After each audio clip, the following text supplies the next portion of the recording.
নমস্কার বন্ধুরা, তোমরা কেমন আছো? আজকে আমি চিংড়ি মাছের ভাপা রেসিপি নিয়ে চলে এসেছি। এখানে 2 চামচ সর্ষে বাটা দিলাম, 2 চামচ নারকেল বাটা দিলাম, 2 চামচ কাঁচা লঙ্কা বাটা দিলাম, অল্প একটু হলুদ দিলাম, স্বাদ মতো নুন আর একটু মিষ্টি দিয়ে সর্ষের তেল দিয়ে মাখিয়ে নিয়েছি ভালো করে। দেখো, এবারে উপর দিয়ে কাঁচা লঙ্কা দিলাম, দিয়ে এবার ঢাকনা দিয়ে দেবো।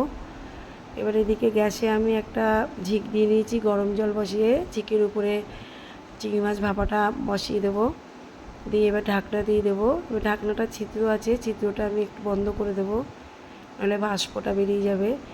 এবার দেখো, আমি ঢাকনাটা খুলে নিলাম, চিংড়ি মাছ ভাপাটা আমার হয়ে গেছে। এবার আমি এটা তুলে নেব।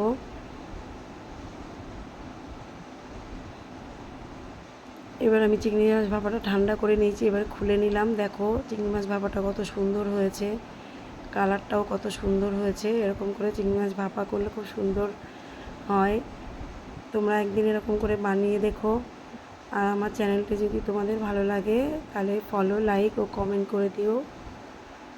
এরকম করে চিংড়ি মাছ খেতে দারুণ লাগে, খেতে গরম ভাতের সাথে।